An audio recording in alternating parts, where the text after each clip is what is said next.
Okay, my name is Jim Vieira. I'm an author, researcher, and world explorer. Today I want to talk about one of my favorite subjects, the idea of lost cities of the Southwest of the United States. I've spent the last 15, 20 years looking into archaeological mysteries around the planet, visiting megalithic sites, and here are some of the areas that I visited, like Karnak in Brittany. Being a stonemason and an engineer, I'm particularly fascinated with ancient stonework, how these sites were built, and frankly entertaining ideas that there was a lost civilization that is responsible for a lot of the megalithic masterpieces you find around the planet. Right here I'm at Pumapunku with an awesome cat shirt. And looking at the site, you see a technology that was used that was beyond the capability of the peoples attributed with their construction, as far as I'm concerned. You have interior cuts in shaved planes that look like diamond saws almost used on them. There are drill holes and the air marks of, once again, a technology that was not available at the time. So it gets me thinking about these ideas of lost civilizations that the mystics like Edgar Cayce had spoke about. So I am a stonemason by trade. My brother and I have done a series of stone constructions around Western Massachusetts. There's a stone arch we just built. This is old weathered stone from farmers' clearing piles that we reconfigured into this stone arch.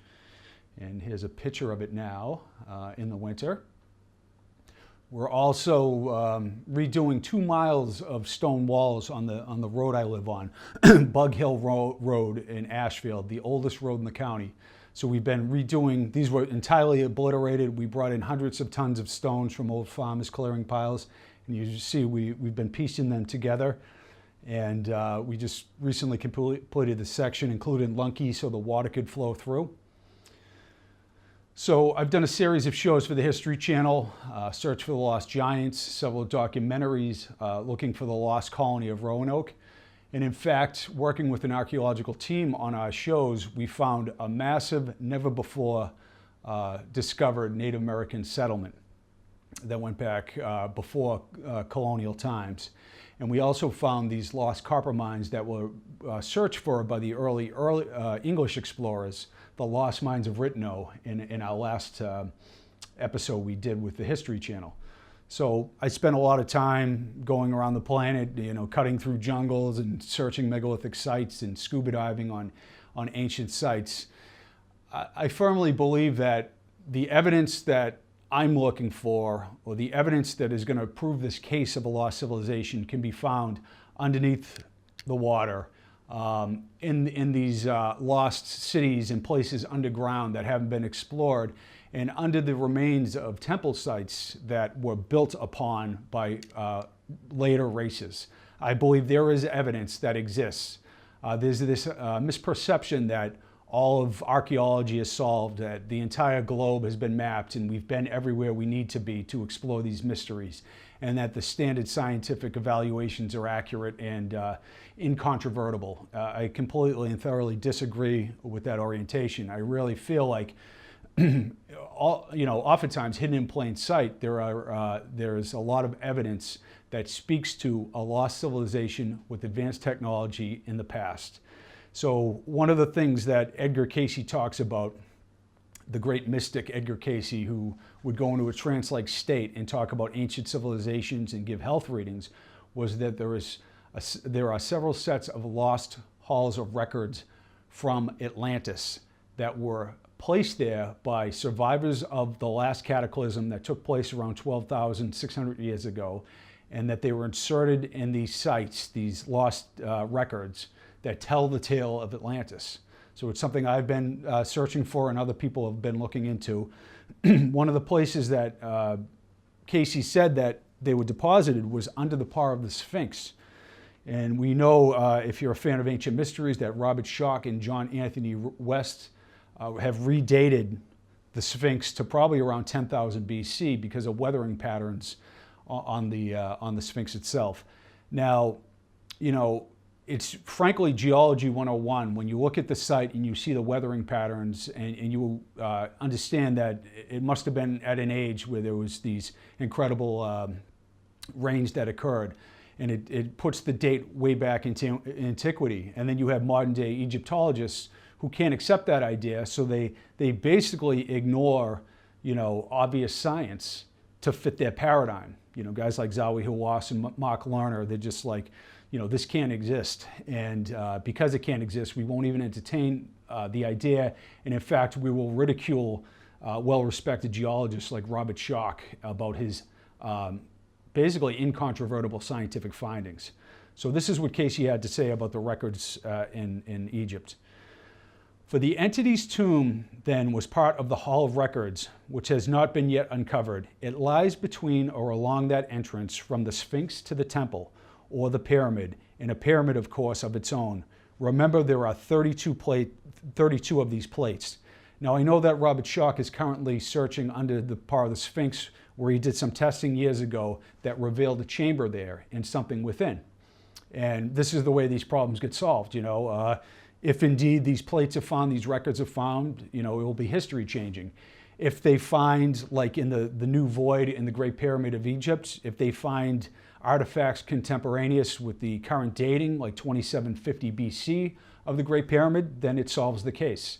I still think the jury is out on when the pyramids were built, and new science will answer these questions. So I basically just ask for an open mind, and I rely on science to answer questions, but I don't use science to show me what direction to look and how to think. That doesn't mean that carbon dating doesn't exist, and science isn't a very valuable tool.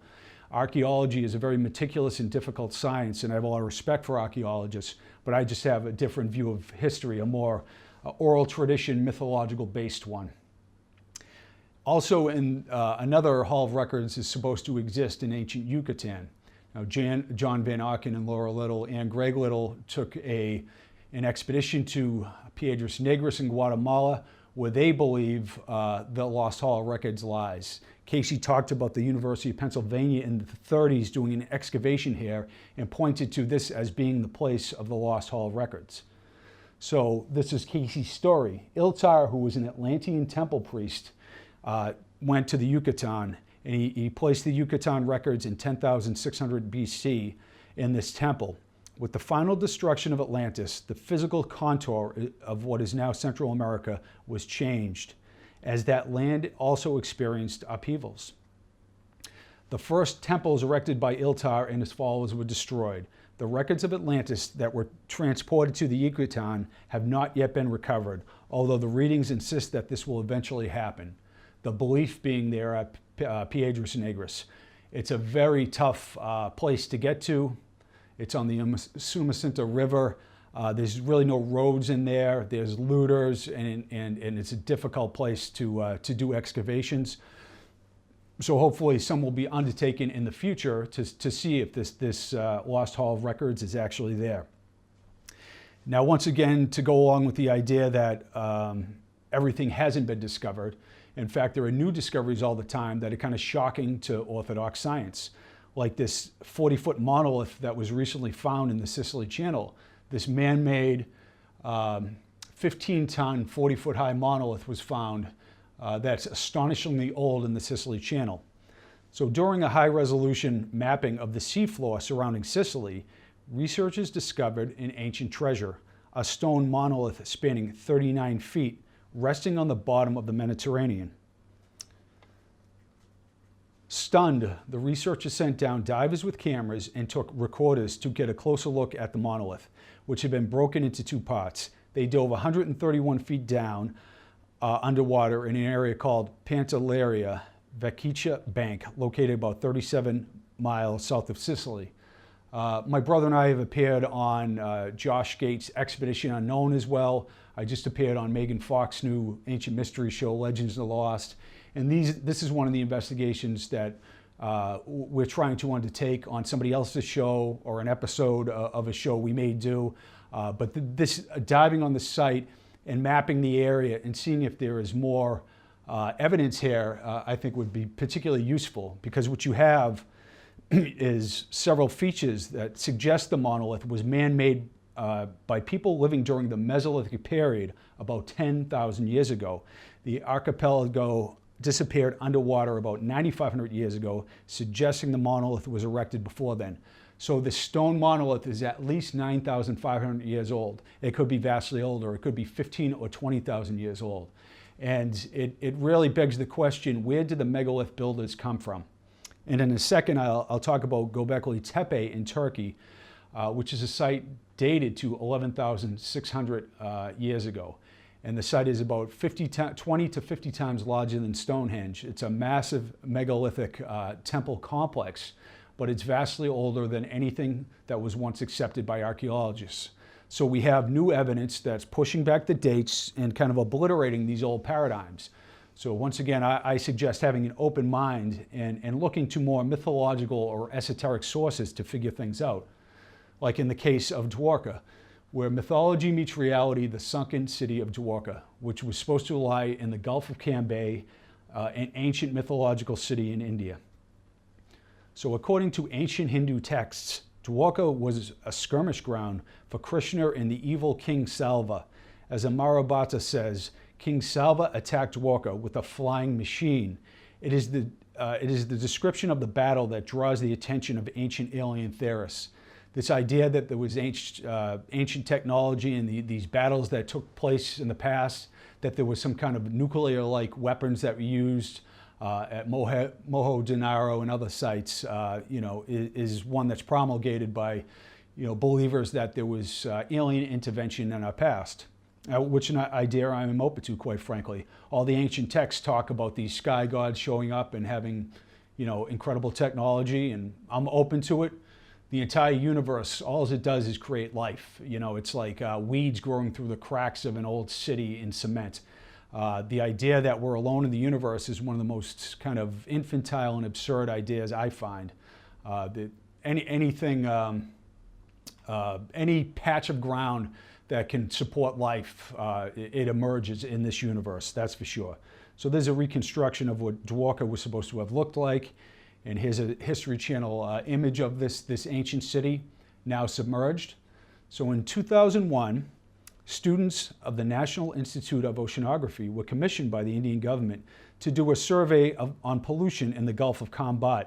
7 miles from the shore, during the survey, they found buildings made of stone, covered in mud, and sand covering 5 square miles.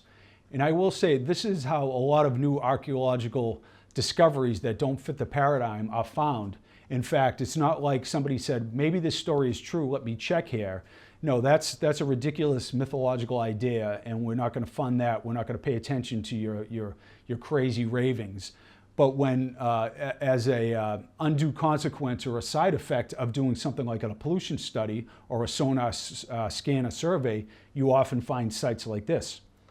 Here is a picture of the site. Some of the samples were sent to Manipur and Oxford universities for carbon dating, and the results revealed that some of the objects were found to be 9,000 years old. It is indeed overwhelming to find that what had been discovered underwater at the Bay of Cambay is an archaeological site dating back to 7,500 BC, and older than any previously claimed oldest sites of civilization. And this is what Graham Hancock has to say about the discovery. There's a huge chronological problem in this discovery. It means that the whole model of the origins of civilization with which archaeologists have been working will have to be remade from scratch. Now, I tend to agree with Hancock. I think we're completely backwards in our understanding of the past. There were high civilizations that were lost in cataclysms that resulted in starting from scratch with humanity. I think there have been several rises and falls of civilization, and that anthropology has the timeline of the creation of the human species and the emergence of Homo sapiens wrong. And I'll let science decide that as time moves on. These ideas that are considered ridiculous and controversial, I think will be more and more accepted over time. And if you went back 30, 40 years ago, you can't believe how much things have changed if you showed up in the modern world in the realms of science and archaeology and anthropology. So there are new mythological or once thought impossible cities being found continually today. Like in Honduras, the lost city of the monkey god, which was thought to be a tall tale, has emerged as a reality in Honduras. And you have artifacts and temple sites that were recently found and written about in National Geographic. You'll also have a new LiDAR scan that was done in northern Guatemala that revealed this vast Mayan empire, and around 60,000 new structures were discovered, incredible walls, and it basically puts the Mayan population at millions more than was originally thought. So these new discoveries are occurring all the time. And here in Sanliurfa, Turkey, you have Gobekli Tepe. Once again, this ancient megalithic site that was decommissioned and purposely buried after roughly 1,000 years of use. Another incredible feat in itself. And the reason this has survived, because it was covered over. So I contend, because of the nature of cataclysms in the past, that a lot of these sites were destroyed and lost to time. And this one survived because of being covered over. And what was revealed with this incredibly sophisticated temple site that's probably 20 to 50 times larger than Stonehenge, with intricately carved columns and animal reliefs. It's really a really stunning work that has been attributed to hunter-gatherers.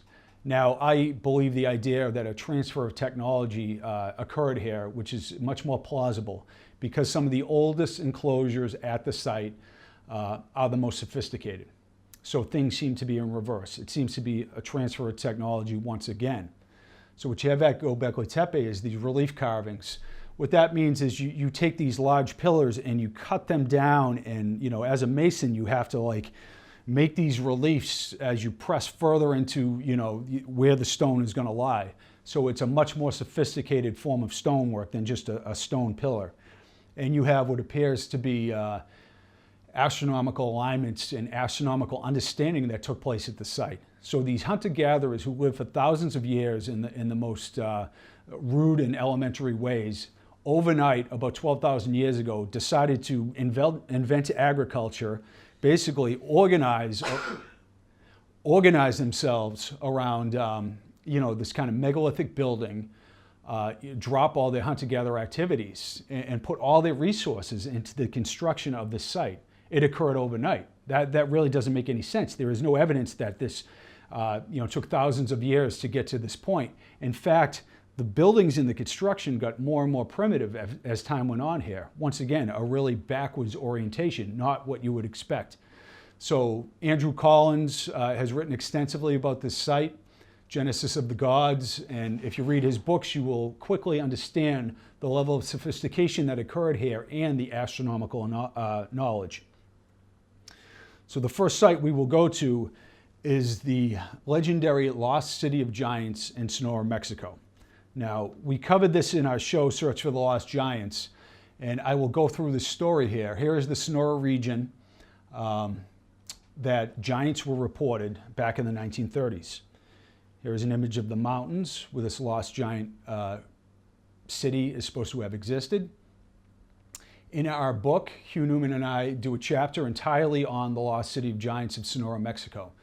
So the story starts with the Dean of Archaeology, the head of archaeology at the University of Arizona, Byron Cummings, being involved in the discovery of over 8-foot skeletons in the Sonora region. And this account states, superstitious natives destroy relics of prehistoric supermen. So from the article, preparations for a hasty expedition into the Mexican state of Sonora were made by University of Arizona archaeologists today after they received reports that the superstitious natives were destroying valuable relics of an ancient race of supermen. So the native people who lived there were the Yaqui Indians. They were extremely fierce and independent, and all attempts by the US and the Mexican government to displace them have failed. So these people are the ones that were pissed that these people were digging into their ancient burial mounds, or the ancient burial mounds on their land. So one of several skeletons was measured at height, at 8 foot 3 inches in height. These remains, Dr. Cummings said, may prove one of the greatest discoveries in archaeological history.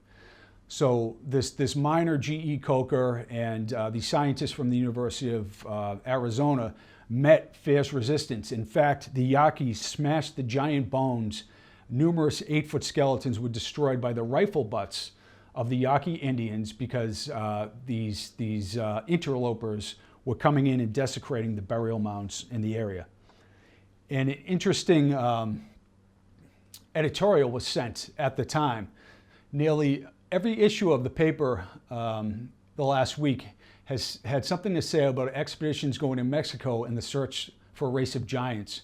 Why go to Mexico? Several years ago, Bill Singleton, a boss on the highway, told me while working on the road through Chino Valley, some human bones were dug up, which, when compared to those of the average man today, indicated that they belonged to a race of men who measured between 10 feet tall to 9 and 10 feet tall. Jess Keppel will verify the statement. Another interesting find in this section was one made several years ago between Dewey and Humboldt.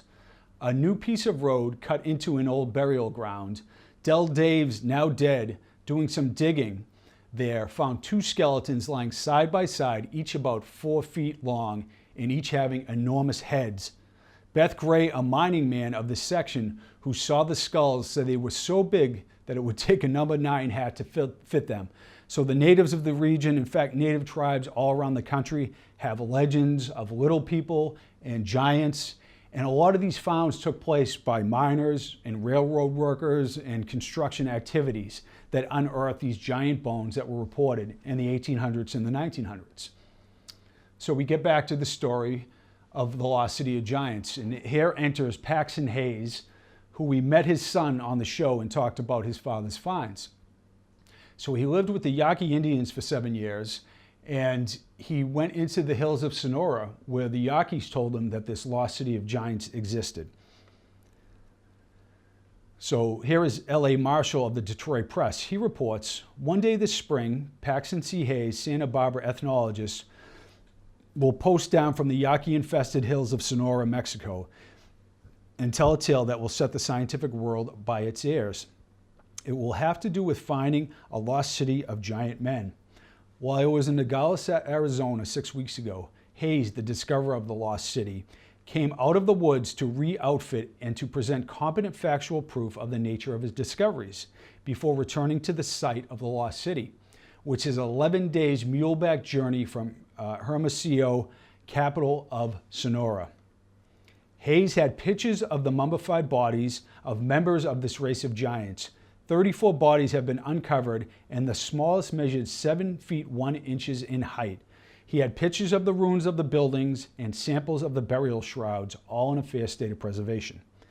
Confirmation of the presence of the ancient civilization in Sonora came 2 years ago.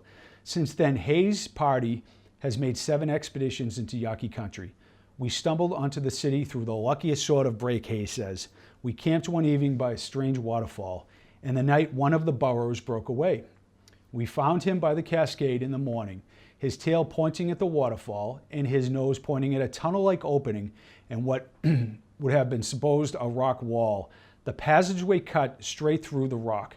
We walked through, and in 5 minutes, we're viewing a hidden valley never before seen by the white man. It was the kind of topographical formation that is known as the Blind Canyon in the West, being sailed on both sides by perpendicular cliffs. In the bottom of that canyon, we found the lost city of the Sonora Giants. We found walls of ruined houses 17 feet thick and built of baked mud and bamboo. Now here is one of Paxton Hayes' pictures. When we spoke to his son, he said his father went in with like a flash powder camera and took 5 different pictures when he was there. And we, in fact, uncovered and bought on eBay the original press release photos of Paxton Hayes. We have the originals, and here is a picture of the lost city of giants. He took it with flash powder. It's funny, when we did the show, we were arguing with the producers. We did Search for the Lost Giants, and we covered this story. And one of my producers was saying, the photo almost looks fake because, you know, the flash powder that was used. And I said, I don't give a rat's ass. This is, you know, it's in the paper. Hayes, you know, we have many images of the site. And this image, in fact, was not used in our show, which kind of pissed me off. But I'll show you that we have other images as well. This is the lost city that Hayes found, and I'll explain a little further along that it has not been found yet, and we've been searching for this lost city, which would be in itself an astounding archaeological find in the Sonora Mountains. So here is the bundled mummy of one of the 7.5-foot giants, the original photo, and on the other side, this is what you have. You have a description, this mummy being over 7.5 foot tall. Here's the report. Paxton E. Hayes, explorer, has just returned after 7 months in the Yaqui Indian wilds of Sonora, Mexico, where as a friend of the Yaqui Indian chiefs, he made several startling scientific discoveries. He tells of a cave 450 miles inland in the Sonora Mountains, said to be larger than the Carlsbad Caves of New Mexico. In these caves, he said, were found giant mummies 7.5 feet tall. Corn buried with the mummies was given to Mexican agricultural experts who are now trying to germinate it. Scientists of Southern California are also trying to germinate the corn. Hayes is in Los Angeles trying to interest scientists in an exploration venture. The photo shows one of the giant mummies in the entrance of the cave. The mummy is 7.5 feet tall. The cloth and the rope used in the wrapping is a variety never seen. So here is Hayes, Paxton Hayes, with that corn.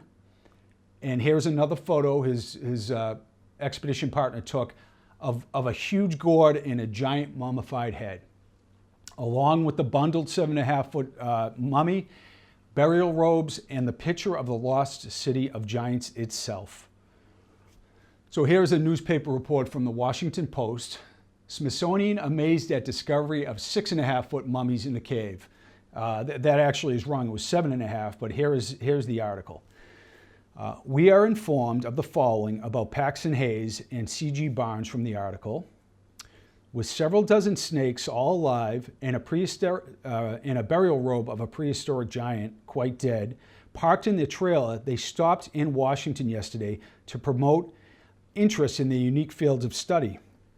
So they were greeted at the White House, and they took 10 California and Mexican rattlers and an 8-foot baby Mexican boa constrictor to the zoo. The visitors then dropped by at the Smithsonian with the prehistoric burial robe and a 4-legged stool, both of which they unearthed in a burial cave in northern Sonora, Mexico. The Californians explained that the cave, one of 18 which they discovered, contained well-preserved mummies of a race which averaged over 6.5 feet tall in height, up to 8 foot tall. The caves are scattered over an area of 450 square miles.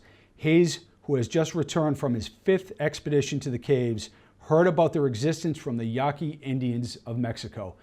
Now, Roy Chapman Andrews was an archaeologist at the Smithsonian during Hayes' visit, and he had a conflict with the idea of giants, as many Smithsonian scientists did and still do to this day. So he did not agree to fund his expeditions, and he did not support this idea at all or take any of his claims as credible. So unfortunately, there wasn't a further scientific expedition led, although Hayes would go back to the site and this story would continue for 20 years. So here is Carlos Hayes, his son, and his father believes in this discovery of giants he had made. And this was really fascinating. We met with him when we were filming our show and filmed with him. And it was like meeting Carlos Castaneda. The guy was like a shaman and a mystic. And he really had this incredible aura about him, Paxton Hayes' son. And I don't know, he was so authentic and he rang really true. And I would only imagine his father was a similar way. He lived with the Yaqui Indians for 7 years. He ate with them, he lived with them, he learned from the shamans. And his son was the same way, more of a metaphysically oriented person. And through the ignorance of science and the dogmatic ways of the Smithsonian, this was never further investigated. So in fact, Paxton Hayes would continue this pursuit for about 20 years. And this is an article from 1950. He has a burial robe of one of the giants, and he took it to the Seri Indians in Tiburon, and he tried to figure out, what is that? And do you know anything? Did your traditions talk about any of these stories? And they, of course, talked about legends of giants, but they didn't know, how to decipher the burial robe and the triangles and the geometric figures on it. So this is what the area looks like now. And during the show, we wanted to visit there, but I didn't want it to turn into an episode of Narcos Mexico, because at the time there was a travel advisory, and there still is, for employees and U.S. citizens to reconsider their travel to Sonora, Mexico. An advisory was issued due to crime, noting that parts of the state are frequently used for drug trade and human trafficking. So I have some friends who are former military guys who are, private military contractors and professional security. And we've been looking into all the accounts to figure out exactly where this area is. I believe in the Copper Canyon area. I have the contact information of Paxton Hayes' son. And at some time, we'd like to mount an expedition there to try to find this lost city and to see what evidence there is. So this is a really tangible example. It's certainly a place that existed. I guess it's just left open to interpretation, I guess, whether Paxton Hayes could work a tape measure or not. But this is one of the explorations that I'm currently undertaking. And in fact, in the Sonora region, a couple of years ago, a series of 13 out of 22 extremely elongated skulls were found. They were called alien skulls all around the internet. And this is another example of skull elongation, which is oddly enough tied into this idea of giants. And many of these giant finds that are reported also report skull elongation. In fact, the Adena people, these giant royal native rulers from ancient eastern United States, elongated skulls. The royal class elongated the skulls. And I think they cremated the regular-sized individuals. So there's a lot of mystery in the area. And a lot of Native Americans practice, like the Chinook, skull elongation as well.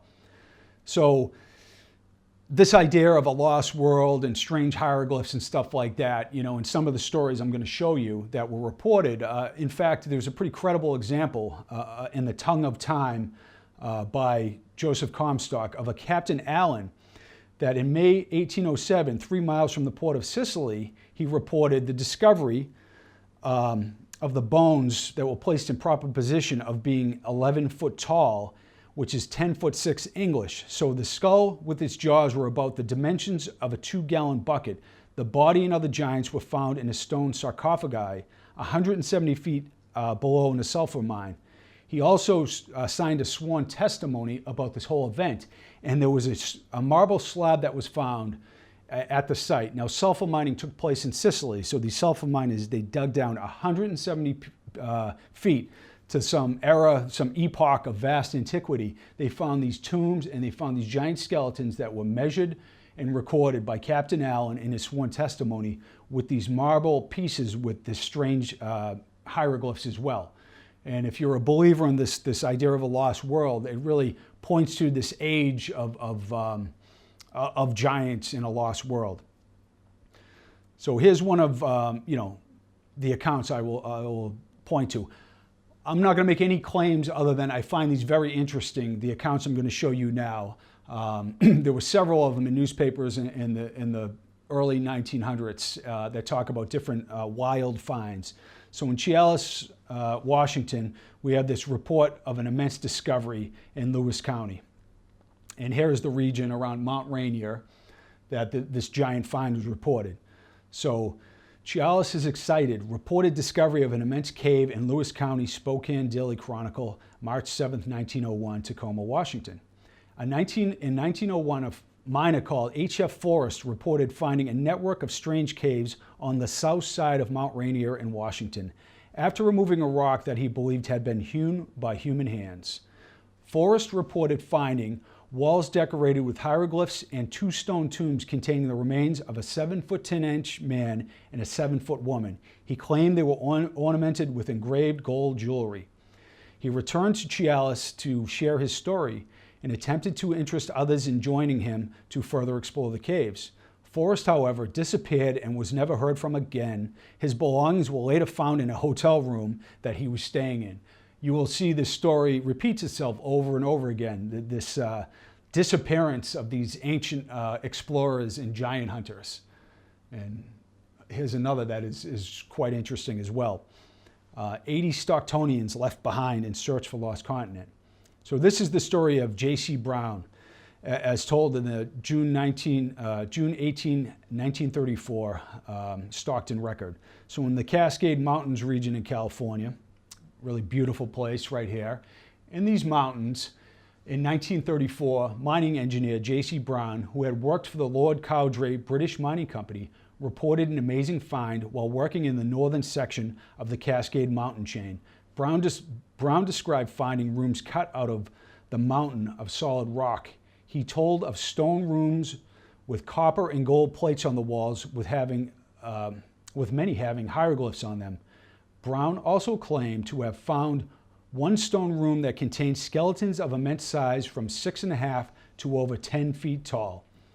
Brown went to Stockton, California and told his incredible story and convinced a local newspaper editor and museum curator that he was credible. An expedition was organized to explore the caves. As noted in the Stockton record, 80 people were organized for the expedition. Before the trip started, however, Brown went missing, never to be heard of again. So there were 80 people who were going to go with him, and they held this candlelight vigil. The police were brought in. Brown was never heard from again. And it's just another one of these strange stories that occurred, regarding these lost cities of the Southwest. The belief, the esoteric belief, being that there was a continent in the Atlantic and the continent in the Pacific, and that these Lemurian survivors showed up in Death Valley, in Mount Shasta.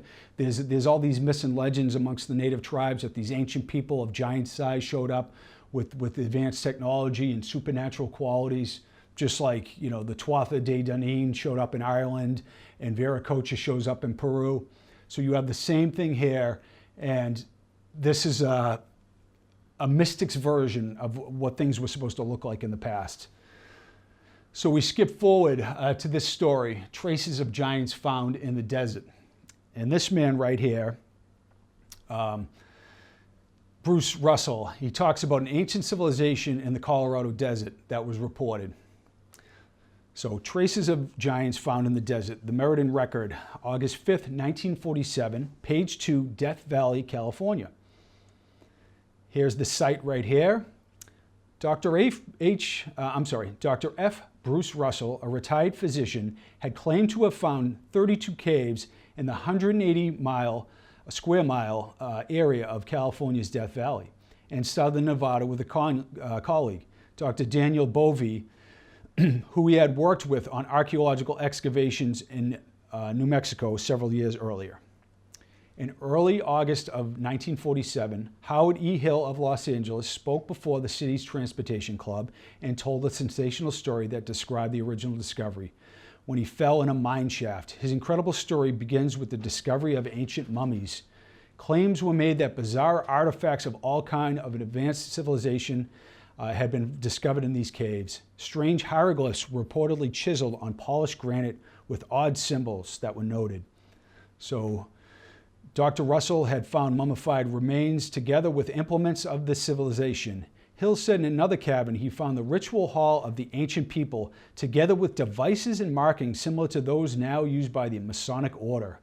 He also reported in several caverns that contained mummies of mummified remains of 8 and 9 foot tall people. After the Second World War, Russell and several amateur archaeologists incorporated.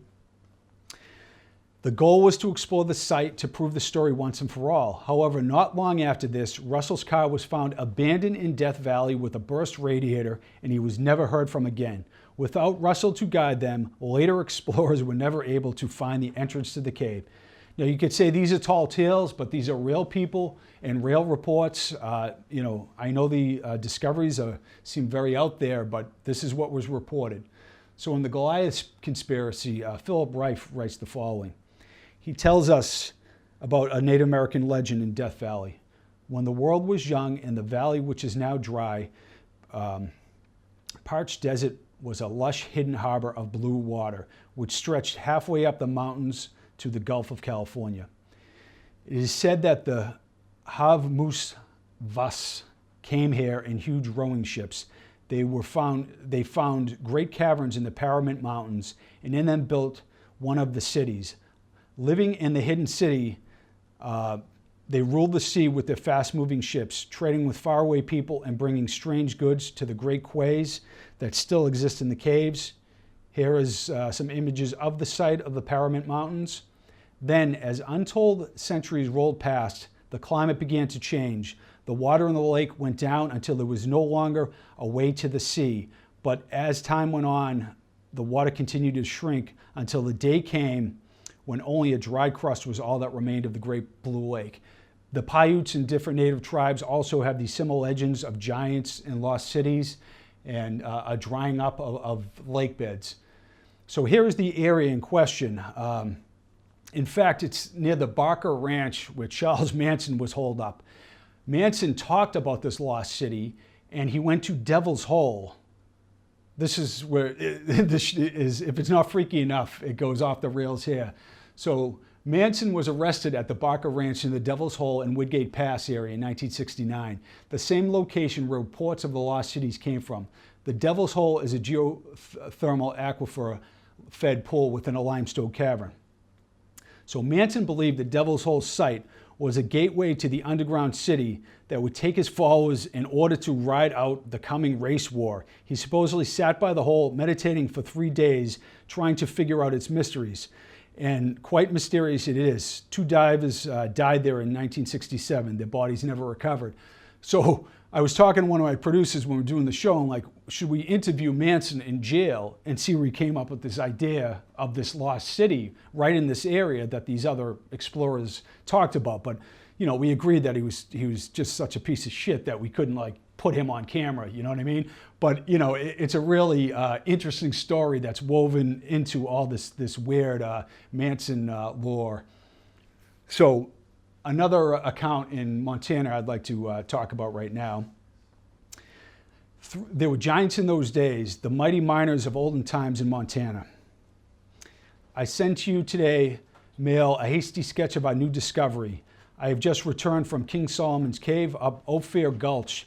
Yesterday morning, 4 of us determined to satisfy ourselves, if possible, to the extent.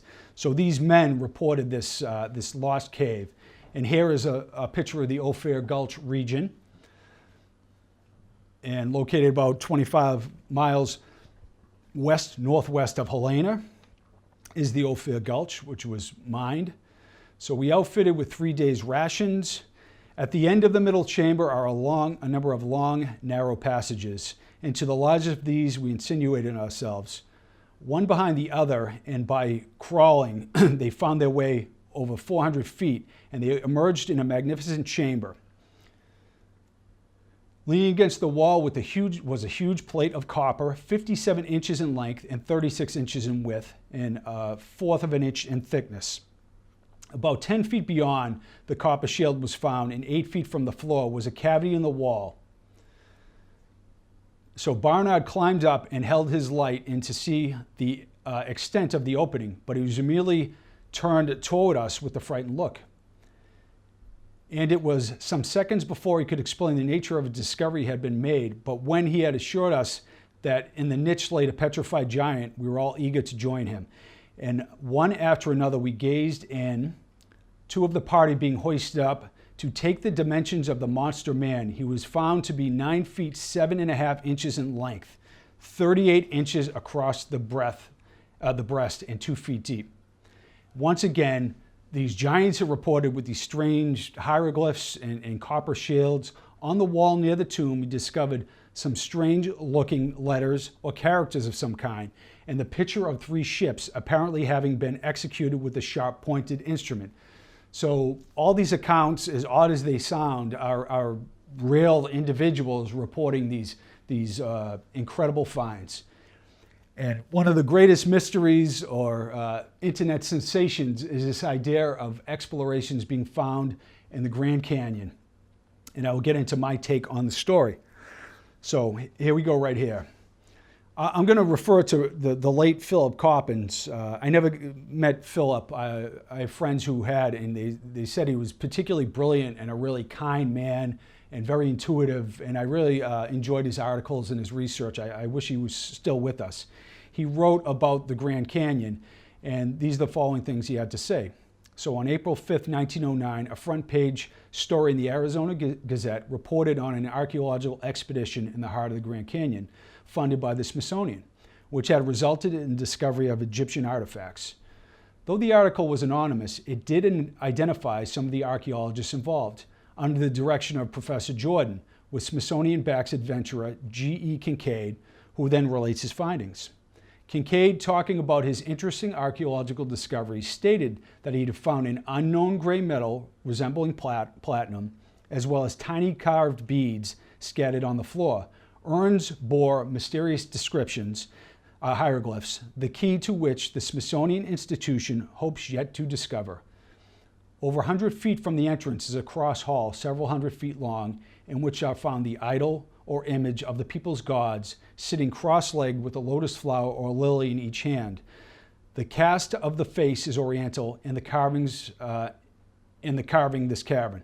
The idol almost resembles Buddha, though the scientists are not certain as to what religious worship it represents. Among the other findings are vases and urns of copper and gold, glazed vessels, granaries. One very large storehouse that has not been entered is 12 feet high. 2 copper hooks extend on the edge, which indicates some sort of ladder was attached. The tomb or crypt in which the mummies were found is one of the largest of the chambers, the walls slanting back at an angle of about 35 degrees. On these are tiers of mummies, each one occupying a separate hewn shelf, on which is found copper cups and pieces of broken swords. It is worthy of note that all the mummies examined so far have proved to be male, no children or females being buried here. So once again, you have a very detailed account of this expedition. Now, one of the things Coppens noted that I noted as well is that the article doesn't talk about Egyptian finds. It talks about like a Near Eastern influence or an Oriental influence in a Buddha-like statue or Egyptian-like statues. And if this goes along and this find is real, it goes along with the idea of Lemuria being actually the founders of these esoteric schools of philosophy that you find in the Near East and other places on Earth. So it has this Oriental flavor to it. And it's quite odd that that's the level of description and the subtle nuances of the descriptions kind of strike me as like, is this really a hoax? So does the story end there? Coppens ended up doing what I often do and would have done if he didn't do it for me, which is go through the records of the Phoenix Gazette months before and months after. In fact, Coppens found another account because this first one gets dismissed like, oh, the Smithsonian, they don't, there's no Professor Jordan, there's no G.E. Kincaid, this was all conjured up. But what we find, shockingly, is that on March 12th of the same year, the Gazette had reported on an earlier phase of Kincaid's adventure. G.E. Kincaid reaches Yuma.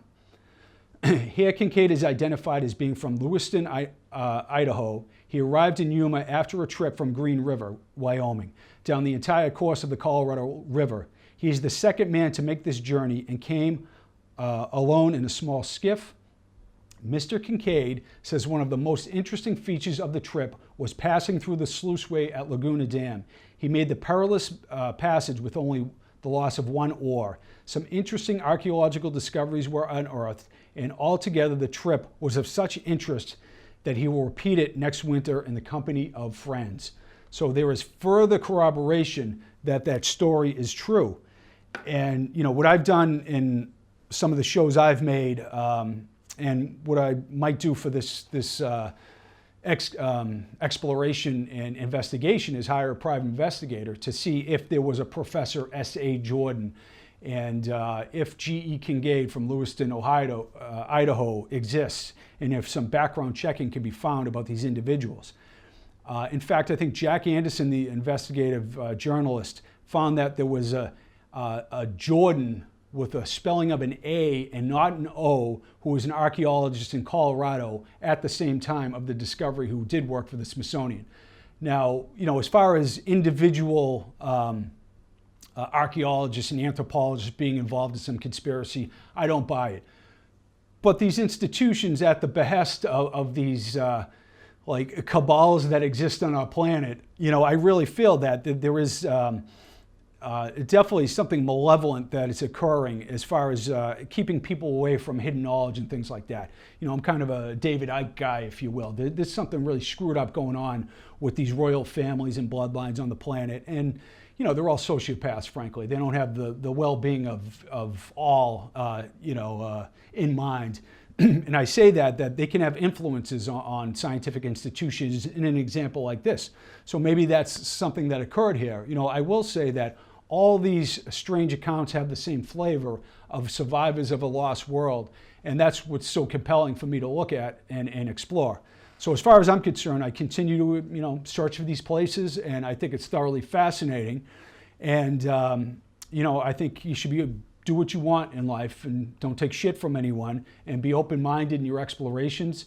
And if one of these stories comes true or evidence is found, then the narrative will shift. So I hope you find this material as interesting as I have, and thanks for listening.